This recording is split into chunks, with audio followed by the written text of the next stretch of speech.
วัสดีค่ะมาพบกับแจ็คนะคะกับช่อง Easy Food by ชยาค่ะวันนี้แจ็คมาชวนทำมัฟฟินกล้วยหอมช็อกโกแลตชิพค่ะสูตรมัฟฟินง่ายๆใช้แค่ตะกร้อมือนะคะทำง่ายแล้วก็อร่อยมากเลยค่ะก่อนอื่นเราไปดูวัตถุดิบกันก่อนค่ะ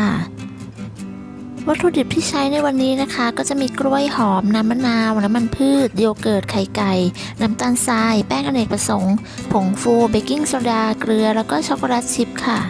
ถ้าพร้อมแล้วเราไปเริ่มทำกันเลยค่ะขั้นตอนแรกนะคะก็ให้เราบดกล้วยค่ะ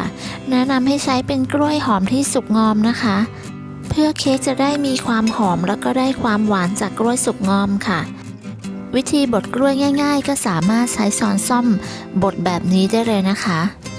พอบดกล้วยละเอียดดีแล้วนะคะก็ให้บีบน้ำมะนาวค่ะบีบน้ำมะนาวใส่ลงไปในกล้วยนะคะประมาณ1ช้อนชาค่ะจากนั้นก็คลุกเคล้ากล้วยแล้วก็น้ำมะนาวให้เข้ากันค่ะวิธีนี้จะช่วยให้กล้วยไม่ดำนะคะแล้วก็พักส่วนของกล้วยไว้ค่ะต่อไปค่ะเราจะมาตีไข่กับน้ำตาลนะคะใส่น้ำตาลทรายแล้วก็เกลือลงไปในชามนะคะตามด้วยไข่1ฟองค่ะจะใช้เป็นไข่เบอร์2นะคะถ้าเพื่อนๆไม่มีเบอร์2ก็สามารถใช้เป็นเบอร์อื่นได้ค่ะตีไข่และน้ำตาลให้ขึ้นฟูเล็กน้อยนะคะแล้วก็มีสีอ่อนลงค่ะใช้ตะกร้อมือได้เลยนะคะแต่ถ้าใครไม่อยากเมื่อยมือจะใช้เครื่องผสมก็ได้ค่ะ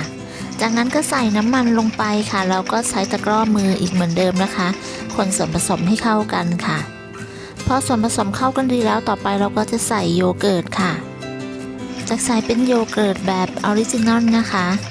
พอคนส่วนผสมเข้ากันดีแล้วนะคะต่อไปก็จะใส่กล้วยที่เราบดไว้ค่ะนำกล้วยที่เราบดไว้นะคะเทใส่ไปในชามส่วนผสมได้เลยค่ะจากนั้นก็ใช้ตะกร้อมือคนส่วนผสมให้เข้ากันอีกครั้งค่ะไม่ต้องคนนานนะคะคนแค่ให้ส่วนผสมเข้ากันก็พอแล้วค่ะต่อไปค่ะเราจะไปเตรียมแป้งนะคะแป้งอเนกประสงค์นะคะใส่ผงฟูแล้วก็เบกกิ้งโซดาลงไปค่ะแล้วก็คลุกเคล้าส่วนผสมให้เข้ากันนะคะพอคลุกเคล้าส่วนผสมให้เข้ากันดีแล้วต่อไปเดี๋ยวเราจะไปร่อนแป้งใส่ในส่วนผสมที่เราทำไว้ค่ะนำแป้งนะคะมาใส่ในที่ร่อนนะคะค่อยๆเทลงไปค่ะหลังจากนั้นก็ร่อนแป้งลงไปในชามส่วนผสมได้เลยค่ะร่อนส่วนผสมจนไม่เหลือเม็ดแป้งนะคะจากนั้นก็ใช้ตะกร้อมือค่ะคนส่วนผสมให้เข้ากันอีกครั้งหนึ่งค่ะคนส่วนผสมแค่พอเข้ากันนะคะไม่ต้องคนนานค่ะในส่วนนี้ก็จะได้ส่วนผสมที่ข้นแล้วก็หนืดขึ้นนะคะพอคนส่วนผสมเข้ากันดีจนไม่เหลือเม็ดแป้งแล้วนะคะเดี๋ยวต่อไปเราก็จะใส่ช็อกโกแลตชิพค่ะใส่ช็อกโกแลตชิพที่เราเตรียมไว้นะคะจะใส่ไม่หมดนะคะจะเหลือไว้ส่วนหนึ่งสำหรับโรยบนหน้าเค้กค่ะแล้วก็ใช้ตะกร้อมือค่ะคนส่วนผสมให้เข้ากันเสร็จแล้วก็นำไปตักใส่พิมพ์เค้กได้เลยค่ะวันนี้จะใช้เป็นถ้วยจีบนะคะขนาดเบอร์3218ค่ะแต่ละถ้วยก็จะใส่ในปริมาณเกือบเต็มนะคะ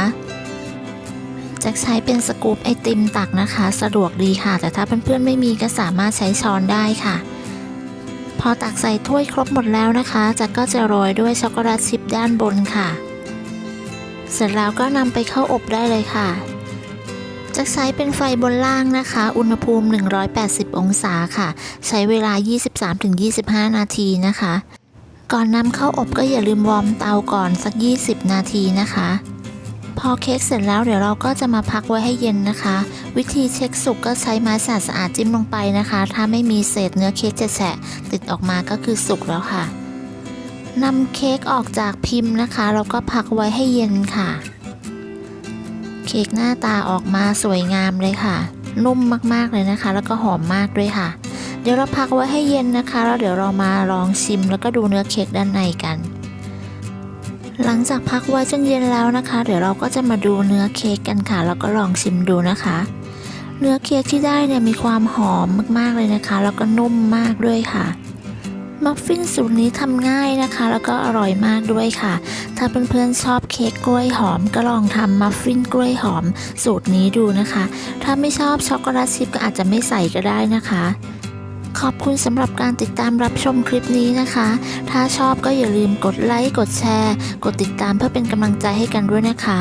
แล้วก็อย่าลืมกดกระดิ่งแจ้งเตือนเพื่อที่จะไม่พลาดในคลิปครั้งต่อไปด้วยค่ะสำหรับคลิปนี้จะต้องลาไปก่อนแล้วนะคะ สวัสดีค่ะ